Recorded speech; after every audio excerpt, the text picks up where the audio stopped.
첫 번째 시간 광야에서라는 제목으로 말씀 듣도록 하겠습니다. 저희 옆 사람과 인사하겠습니다. 잘 오셨습니다. 환영합니다.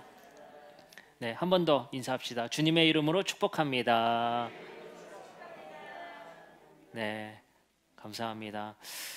이제 빨리 우리 실내에서도 마스크 벗는 날이 빨리 왔으면 좋겠습니다. 그렇죠? 얼굴 까먹겠어요. 그죠? 마스크 안 쓴 모습으로 보면 얼마나 낯선지 몰라요. 네, 빨리 그런 날 왔으면 좋겠습니다. 오늘 우리는 민수기 첫 번째 말씀 배우는 시간입니다. 민수기 말씀은 사실 그렇게 길게 하지 않을 예정입니다. 뭐 마태복음이나 레위기처럼 길게 하지 않고 한 10번 정도에 의해서 또 마무리될 예정입니다. 왜냐하면 민수기가 워낙 숫자 세는 것만 잔뜩 있기 때문에 그런 말씀들은 조금 축약해서 의미만 알게 하고 나머지 중요한 말씀들 중심으로 함께 말씀 듣도록 하겠습니다. 오늘 우리는 민수기 1장 1절부터 4절 말씀을 함께 말씀을 통해 은혜 받는 시간 갖도록 하겠습니다. 민수기 책 제목이 뭐죠? 민수기입니다. 백성의 숫자를 세는 책이죠. 또 사람의 숫자를 센다 뭐 그런 의미도 될 수 있을 것 같습니다. 근데 본래 히브리어 성경 토라라고 불리는 히브리 성경에서는 베미드바르라고 합니다. 그 뜻은 광야에서라는 뜻입니다. 왜냐하면 히브리 성경은 항상 모든 책의 첫 단어를 책의 제목으로 씁니다. 예, 그래서 창세기도 베리시트로 시작하거든요. 태초에, 그게 바로 책의 제목이 됩니다. 마찬가지로 민수기도 우리나라 말 성경으로는 민수기 책의 내용의 핵심을 가지고 민수기라고 졌다면 히브리 성경은 항상 첫 단어를 가지고 책 제목으로 삼습니다. 그 책 제목이 바로 베미드바르입니다. 광야에서 이루어지는 일이죠. 우리가 전에 레위기 말씀을 어렵게 그 어려운 그 제사와 성막의 구조를 통과해냈습니다. 그리고 드디어 민수기를 만나는데 민수기는 웬걸요, 쉬워질 줄 알았더니, 큰 산 넘은 줄 알았더니 이제는 숫자만 잔뜩 세고 있는 겁니다. 또 한 번의 고비가 바로 민수기이기도 합니다. 근데 사실은 레위기 말씀에서는 하나님께서 출애굽 말씀에 하나님께서 이스라엘 백성과 계약을 맺으시는 사건을 배웠었죠. 우리가 다시 한번 그 부분을 짚어봐야 합니다. 이스라엘 백성들은 요셉 사건 이후에 애굽에 거주하게 됩니다. 근데 요셉을 모르는 왕들이 등장함으로 인해서 이스라엘 백성들이 노예로 전락하게 되죠. 그 노예로 전락한 이스라엘 백성들은 고통 중에 하나님께 부르짖고, 하나님은 아브라함과 이삭과 야곱에게 세운 그 언약을 기억하셔서 그들을 출애굽시키기로 작정하십니다. 그래서 그들의 리더로 모세를 부르시고 그들을 건져내십니다. 여기서 중요한 핵심 포인트는요, 이스라엘 백성들이 노예되었다는 것은 다름 아닌 파라오, 애굽의 왕, 지금으로 따지면 이집트의 왕의 백성이 된 겁니다. 강제적인 백성이 된 거죠. 근데 하나님은 그 파라오의 손에서 이스라엘 백성들을 건져내신 것에 끝나는 것이 아니라 그들을 백성으로 삼으십니다. 그래서 하나님은 그들의 왕이 되시고 그들은 하나님의 백성이 됩니다. 바로 그 이야기가 출애굽기 19장의 이야기입니다. 그러면 이제 백성은 마음대로 살 수 있는 것이 아니라 그들에게 하나님의 법을 주시죠. 백성이 백성답게 살 수 있는 법을 십계명이라는 법으로 출애굽기 20장에 그들에게 법과 규율을 주십니다. 그리고 나서 그들에게 이제는 어떻게 하나님이 너희들과 함께 거주할 수 있는지 성막의 지도를 그려주십니다. 그리고 이제 그들은 성막을 짓고 레위기로 넘어와 레위기 말씀을 통해서 하나님과 이스라엘 백성들이 계속될 수 있는 제사법을 알려주십니다. 제사, 그래서 어려웠었죠. 그래서 하나님은 이 제사를 통해서 하나님과 이스라엘 백성들이 계속되는 관계를 유지할 수 있는 방법, 그리고 그들이 예배함을 통해서 어떻게 하나님의 임재를 체험하게 되고, 제사 받는 방식, 그 방식 우리가 잘 배웠었죠. 근데 그게 우리가 참 넌센스하고 아이러니하다라고 했었죠. 왜냐하면 그 너무 미개하잖아요. 이런 표현은 좀 그렇지만 미개합니다. 소를 잡아서, 양을 잡아서 각을 뜨고 피를 뿌리고, 이거 얼마나 피비린내. 굳이 왜 하나님은 이런 방식을 쓰느냐. 우리는 정말 아이러니할 수밖에 없고 납득하기가 어렵단 말이죠. 그러나 하나님은 그 방식, 그 불편하고 냄새나고 비린내나는 그 방식을 통해서 우리의 죄의 문제가 얼마나 심각한지, 그 죄를 얼마나 우리는 심각하게 다루어야 할지를 레위기 말씀을 통해서 우리에게 알려주십니다. 그리고 나서 말씀이 이어지죠. 레위기 말씀의 그 제사법 이후에 이제 드디어 민수기로 다가왔습니다. 그 민수기의 말씀은 뭐냐면요, 아까 말씀드린 대로 광야에서의 이야기예요. 광야에서 이야기. 이것은 시내산에서 1년 뒤 정도의 말씀입니다. 시내산에서 율법 받고 제사법 받고 회막 짓고 1년 뒤 정도의 말씀입니다. 1년 정도 생활한 거예요. 그리고 이제 백성의 숫자를 세라고 한 이유는 뭐냐면요, 출발하려고 합니다. 어디로요? 가나안 땅으로 출발하기 위해서 그들에게 진을 짜고 그들에게 백성의 숫자를 계수하라고 합니다. 그리고 그 백성들과 함께 이제 광야에서 행군을 드디어 시작하는 거예요. 그게 이제 민수기 9장부터 10장에 넘어가면서 드디어 출발합니다. 그 전까지는 뭐예요? 인구 숫자 세는 거예요. 몇 명에서 출발하는지. 왜요? 길 잃어버리면 안 되잖아요. 누구 떨어져 나가도 안 되고. 그리고 제일 중요한 건 뭐겠어요? 우리가 몇 명 정도의 군사가 되는지. 그게 제일 중요합니다. 우리가 장정으로 군에 입대해서 싸울 수 있는 숫자가 몇 명 정도 되는지, 그거를 숫자를 계수하게 됩니다. 그리고 9장부터 구름이 드디어 회막에서 뜬다라는 표현이 나와요. 구름이 뜨면 뭐 하는 거예요? 드디어 출발하는 겁니다. 하나님의 임재가 머무르다가 구름이 뜨면 출발하는 겁니다. 아시겠죠? 그래서 민수기의 출발과 함께 이루어지는 내용이 또 뭐가 나오냐면요, 12 정탐꾼 이야기. 아시겠죠? 그리고 12 정탐꾼 때 어떻게 돼요? 야, 이거 우리 가면 우리 다 죽는다, 우리는 메뚜기다, 뭐 이렇게 얘기하죠. 근데 여호수아와 갈렙만이 들어갑시다 해서 결국엔 다음 세대가 들어가 버리게 되는 불평과 불만 이야기가 쭉 이어지게 돼요. 그리고 그들에게 마지막에 소망을 주시면서 말씀이 끝나는 게 민수기의 전체적인 줄거리입니다. 자, 그러면 우리는 이제 민수기 1장 1절부터 4절 말씀을 읽었는데요. 민수기 1장 1절 말씀에 보면 이런 말씀이 있습니다. 이스라엘 자손이 애굽 땅에서 나온 후 둘째 해 둘째 달 첫째 날에 여호와께서 시내 광야 회막에서 모세에게 말씀하여 이르시되, 모세를 회막으로 불렀어요. 그리고 그들에게 이제 백성의 숫자를 셀 것을 모세에게 명령하시게 됩니다. 근데 우리가 오경 전체에서 가장 중요한 것은 출애굽기 19장 6절의 말씀이 이렇게 나와요. 내가 너희를 부른 이유는 너희가 내게 대하여 제사장 나라가 되며 거룩한 백성이 되는 것이 내가 너희를 부른 이유다. 그냥 백성이 아니에요. 거룩한 백성으로 너희들은 소명받았고 너희들의 사명은 거룩해지는 것이다 라고 말씀을 하십니다. 그래서 레위기 11장 44절의 말씀에 보면 이렇게 말씀이 쓰여 있죠. 나는 여호와 너희의 하나님이라 내가 거룩하니 너희의 몸을 구별하여 거룩하게 하고 땅에 기는 들짐승으로 말미암아 스스로 더럽히지 말라. 어때요? 그들이 거룩해지는 게 매우 중요한 핵심 중에 핵심입니다. 자, 그러면 이제 그들이 광야에서 진군을 준비하는 첫 번째 과정이 뭐예요? 숫자를 세는 거라고 했어요. 그래서 19일간 준비를 합니다. 출발 19일 동안 준비를 해요. 근데 무엇을 준비하느냐? 출발 전에요, 이렇게 말씀이 쓰였습니다. 민수기 5장 28절이요. 뭐가 계속 반복되는지 한번 보세요. 말씀 속에 출발 전에, 알겠죠? 출발 전에 뭐가 계속 반복되는지. 그러나 여인이 더럽힌 일이 없고 정결하면 해를 받지 않고 임신하리라. 민수기 6장 9절. 누가 갑자기 그 곁에 죽어서 스스로 구별한 자의 머리를 더럽히면 그의 몸을 정결하게 하는 날에 머리를 밀 것이니. 민수기 8장 7절. 너는 이같이 하여 그들을 정결하게 하되 곧 속죄된 물을 그들에게 뿌리고 그들에게 그들의 전신을 삭도로 밀게 하고 그 의복을 빨게 하여 몸을 정결하게 하고. 뭐가 반복되죠? 정결이에요. 출발 전에 이스라엘 백성들이 준비할 것은 다름 아닌 정결입니다. 이걸 읽으면서 너무 이상한 거예요. 왜 이상할까요? 제가 만약에 모세면요 이랬을 것 같아요. 야, 식량 확보됐어? 야, 신발 챙겨. 군하면 좋을 것 같아. 오래 걸어야 되니까 물 좀 챙겨. 못 챙겨. 이게 먼 길을 떠나는 나그네들의 첫 번째 생각 아니겠습니까? 근데 놀랍게도 하나님은 그들에게 준비할 것이 만나 챙겨, 메추라기 챙겨, 신발은 단단히 매, 옷은 이런 거 입어, 전신 갑주를 입어, 이런 게 아니에요. 칼은 뭘로 해? 이게 아니에요. 뭐요? 정결하게 하라. 그들이 준비할 것은 다른 게 아니었습니다. 바로 정결을 준비했어야 합니다. 왜 정결이냐? 민수기 5장 3절에 그 이유를 말씀하십니다. 남녀를 막론하고 다 진영 밖으로 내보내어 그들이 진영을 더럽히게 하지 말라. 내가 그 진영 가운데 거하느니라 하시매. 여러분들, 정결하게 하는 이유는 다른 게 아닙니다. 진영을 더럽히게 하지 마라. 진영이 더럽혀지면 내가 그 진영에 있을 수가 없다라고 말씀하시는 거예요. 다름 아닌 그들이 행군을 위해서 준비해야 되는 것이 정결이고 그 정결을 해야 되는 이유는 하나님이 그곳에 계셔야 되기 때문이에요. 이게 왜 중요하냐? 민수기의 핵심은 하나님이 우리와 함께 하시는 이야기인데, 하나님이 우리와 함께 하시기 위해서의 전제 조건은 바로 우리가 정결해지는 것입니다.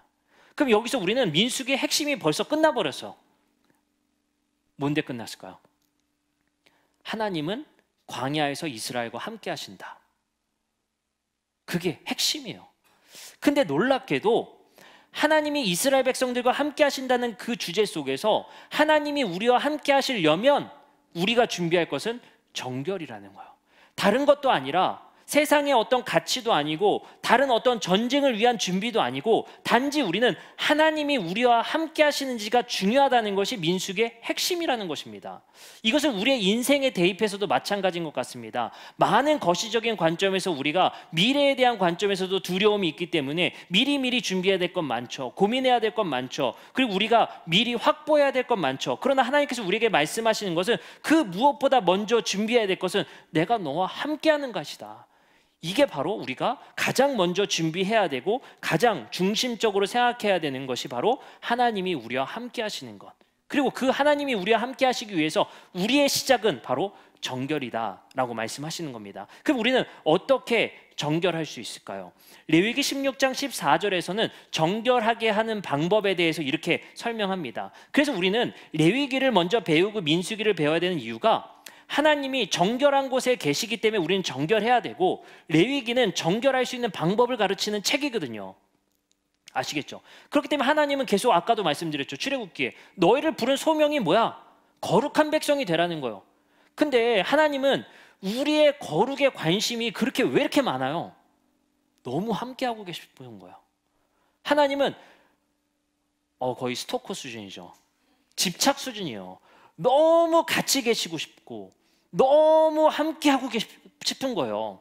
근데 그러기 위해서는 하나님이 함께 하시고 싶다고 되는 것이 아니라 우리가 정결해져야 되고 거룩해져야만, 내가 거룩하니 너희가 거룩해야 함께 할 수 있다. 이걸 답답해서 계속 말씀하시는 거예요. 그 레위기에는 우리가 어떻게 정결해질 수 있는지, 어떻게 거룩을 유지할 수 있는지를 그렇게 자세하게 말씀하시는 겁니다. 이렇게 자세한 이야기는 딱 하나요. 함께하고 싶어서 안달난 하나님. 안달나도 이런 안달이 어디 있습니까? 짝사랑도 이런 짝사랑이 어디 있습니까? 레위기 말씀을 한번 살펴보면서 하나님께서 어떻게 정결할 수 있는지를 이렇게 말씀하십니다. 레위기 16장 14절에 이렇게 말씀하세요. 그는 또 숫송아지의 피를 가져다가 손가락으로 속죄소 동쪽에 뿌리고 또 손가락으로 그 피를 속죄소 앞에 7번 뿌려라. 정결하게 하는 방법이고요. 피 뿌리는 거예요. 피를 뿌려서요, 제단 속죄소에 뿌리라고 써 있어요. 다시 한번 읽어드립니다. 그는 또 숫송아지 피를 가져다고요, 손가락으로, 속죄소가 뭐냐면요, 법궤 뚜껑이에요. 법궤 뚜껑 동쪽에 뿌리고 또 손가락으로 그 피로 속죄소 앞 7번을 뿌리라고 합니다. 그리고 또 나와요. 16장 15절 그 다음 절에 또 백성을 위한 속죄제 염소를 잡아 그 피를 가지고 휘장 안에 들어가서 그 숫송아지 피로 행함같이 그 피로 행하여 속죄소 위와 속죄소 앞에 뿌려라. 16장 19절에 이렇게 말씀이 쓰여 있습니다. 또 손가락으로 그 피를 그 위에 7번 뿌려 이스라엘 자손의 부정에서 제단을 성결하게 해라. 16장 30절에 이렇게 말씀이 쓰여 있어요. 이날에 너희를 위하여 속죄하여 너희를 정결하게 하리니 너희의 모든 죄에서 너희가 여호와 앞에서 정결하리라. 놀랍게도요, 우리가 정결할 수 있는 방법이 속죄소에 피를 뿌림으로 속죄소가 깨끗해지고 우리도 정결하게 되어진대요. 왜 이런 시스템이 이루어지냐면요, 이건 좀 설명을 드려야 돼요. 하나님과 이스라엘 백성이 계약을 맺었죠. 연결이 된 거예요. 이스라엘 백성이 죄를 지면 하나님에게도 데미지를 입어요. 다시 한번요. 이스라엘 백성이 부정한 짓을 하고 죄를 지면 하나님에게도 데미지가 들어간다고요. 근데 그 데미지가 속죄소가 더러워지는 거예요. 그래서 어떻게 되어지냐? 이스라엘이 죄를 지면 하나님이 거주하는 속죄소도 같이 더러워지는 거예요. 그래서 이스라엘 백성들이 깨끗해지려면 연결되어진 속죄소를 정결하게 피를 뿌려서 닦으면 이스라엘 백성도 깨끗해져요. 아시겠죠? 두 개가 연결되어 있기 때문에 속죄소를 닦는 거예요. 피로. 아시겠죠? 그러면 이스라엘 백성도 정결해지고 거룩해지는 거예요. 두 개가 연결되어 있는 관계거든요. 근데 이게 참 재밌어요. 이게 시스템을 보면 어떻게 되냐면요, 이스라엘이 좀 덜한 죄를 지면 마당까지만 더러워져요.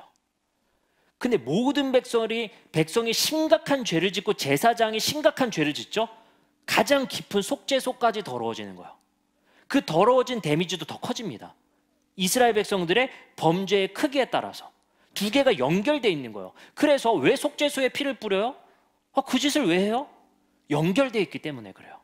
그래서 속죄소에 피를 뿌림으로 그곳이 정결해지고 이스라엘 백성들이 정결해진다는 거예요. 다시 한번 읽어드릴게요. 레위기 16장 30절. 이날에 너희를 위하여 속죄하여 너희를 정결하게 하리니 너희는 모든 죄에서 너희가 여호와 앞에서 정결하게 될 것이다. 아까 16장에 계속 읽었죠. 피 뿌렸더니 이제 너희가 모든 죄에서 정결하게 될 것이다. 두 개가 연결되어 있기 때문에 그래요. 아시겠죠? 그러면 제 생각이 이런 거예요. 내가 피를 뒤집어 써야지.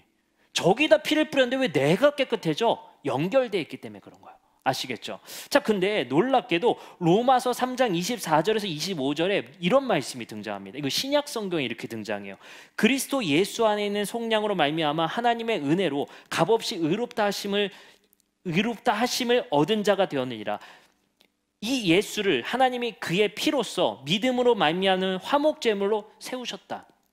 여기서 화목제물이 힐라 스테리온이요. 그게 뭐냐? 속죄소의 의미입니다. 제물의 의미가 아니에요. 속죄소로 예수님을 세우셨대요. 그리고 하나님께서 길이 참으시는 중에 전에 지은 죄를 관가하심으로 자기의 의로우심을 나타내려 하신다. 이 말씀의 뜻이 뭐냐면요, 철저하게 레위기의 반영이에요. 다시 한번 읽어드릴게요. 이 예수를 하나님이 그의 피로 화목제물 속죄소의 뿌림으로 세우셨다는 거예요. 그럼 여기 보세요. 아까 분명히 염소와 소의 피를 속죄소 뚜껑에 뿌렸더니 우리가 정결하게 된대요. 신약 성경에선 예수가 제물이 되셔서 그 피를 예수 그 자신, 속죄소 대신 예수님한테 피뿌림이 되었대요. 그럼 누가 정결해져요? 연결되어 있는 우리가 정결해져 버리는 거예요. 그게 예수 그리스도의 죽음의 의미예요. 예수 그리스도의 피는 속죄소에 뿌림받아 연결되어져 있는 우리가 깨끗해지는 구조예요. 아시겠죠? 그러므로 우리가 정결하게 되었다라는 거예요. 그럼 여기서 우리는 똑같은 주제를 만나볼 수 있습니다. 그게 뭘까요?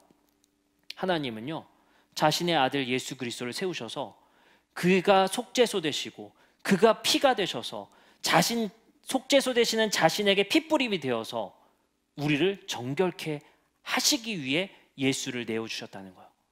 그럼 여기서 주제 하나가 뭡니까? 자기 아들을 내어주기까지 우리와 만나고 싶어 안달난 하나님이 또 등장하는 거예요.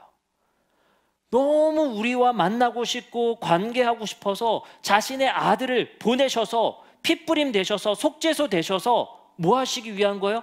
우리를 정결하게 해야만, 우리가 거룩해져야만 하나님이 그곳에 계실 수 있기 때문에, 하나님이 우리와 함께 하시려면 우리가 정결해져야만 하는데 어떻게 할 수 있어요? 예수를 내어줘서 피뿌림 되셔서 그곳에 우리와 만나게 되셨다는 거예요. 놀라운 말씀입니다. 그래서 우리는 이제 뭐가 되었어요? 정결한 그리스도인이 된 겁니다. 우리는 한 게 하나도 없어요. 할 수 있는 것도 없었어요. 단지 예수 그리스도가 그 속죄소에 피뿌림 되어서 우리가 연결되어 있는 우리가 의롭게 되었다. 정결하게 되었다. 그래서 우리와 이제 하나님이 함께 계실 수 있게 되었다는 거예요. 그래서 성경에서는 우리가 거룩한 성전 되었다, 마음 안에 전에 하나님이 계시다, 성령이 계시다 할 수 있는 것은요, 하나님 내 안에 오소서 되는 게 아니에요. 예수님이 그 정결 예식을 치르셨기 때문에 우리가 거룩해져서 하나님이 우리와 접촉할 수 있고 기도할 수 있고 내주할 수 있고 성령님이 우리와 함께 할 수 있게 됐다는 것입니다.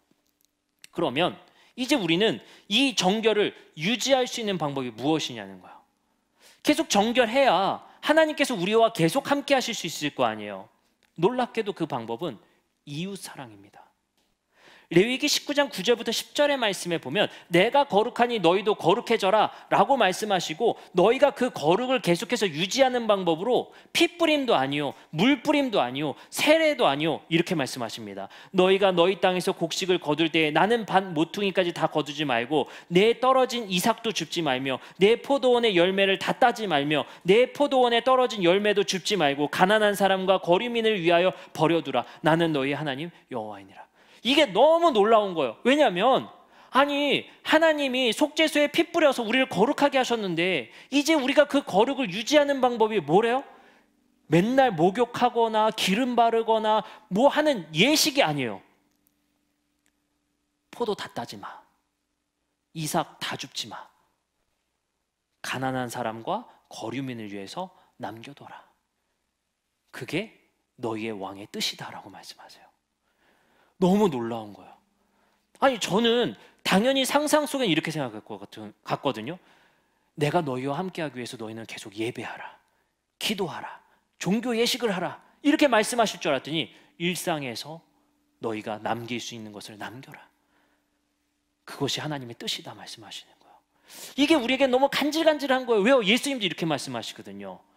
너희가 나를 사랑하는 것을 너희가 내 계명을 지킴으로 내가 알겠다. 그게 요한복음 말씀의 핵심입니다.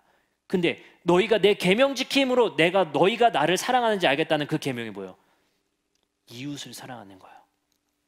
그것으로 나를 사랑하는지 아시겠다는 거예요. 피드백이 너무 놀라운 말씀인 거예요. 우리 그리스도교는요 폐쇄적인 사랑이 아니라 그래서 확장적인 사랑이 될 수 있는 것입니다. 우리끼리의 사랑, 우리끼리만 좋으면 됐지가 아니에요. 이웃까지 사랑의 내므로 우리가 정결해지는 거예요. 나한테 한 건 하나도 없죠. 이웃에게 했는데 왜 내가 정결해지나요? 포도원 다 따지 않고 남겨진 열매를 줍지 않고 곡식 거둘 때 반 모퉁이, 그거 정말 잔인하게 지금은 곡식 한 알까지 다 남겨야 되는 게 우리 아닙니까? 마진을 끝까지 올려야 되는 게 우리 아닙니까? 어떻게든 하청업체를 괴롭혀가지고 마진을 끝까지 올려야 되는 게 지금의 사업구조 아니에요? 근데 성경에서는 그러지 마 말씀하신 거예요. 근데 그래 그건 사업윤리지. 그게 아니야. 너가 정결해지는 거야. 너무 놀라운 거예요. 너무 기가 막힌 일입니다. 우리는 계속 착각하는 거예요. 종교 예식을 계속하고 나 거룩하게 옷도 단정하게 입고 주일날 참여하고 하나님이 드리라는 그거 하면 되겠지. 그러면 나는 정결을 유지하겠지라고 생각할 줄만 알았는데 그게 아니라 내가 단지 윤리인 줄 알았던 거, 내가 다른 사람들을 위해서 할 수 있는 남겨지는 것, 그것 하는 게 내 정결을 유지할 수 있는 방식이라고 말씀하십니다. 우리가 하나님이 우리에게 머무는 것은 우리가 정결해지는 것이고 그거는 예수의 피로 정결케 만드셨습니다.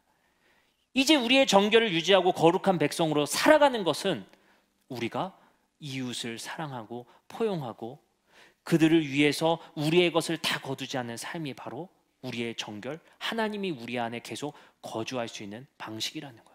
저는 이렇게 생각해요. 하나님이 이럴 때만 가끔씩 앞이 안 보이시는 분 같아요. 더듬더듬해서 자기 자녀를 찾아야 되는데 그 자녀를 찾는 방식이 나랑 너무 쏙 빼닮아야지 찾을 수 있는 거예요. 코도 나를 닮았네? 입도 닮았네? 더듬더듬 우리를 찾으시는 것만 같아요. 근데 그 찾으시는 게 뭐예요?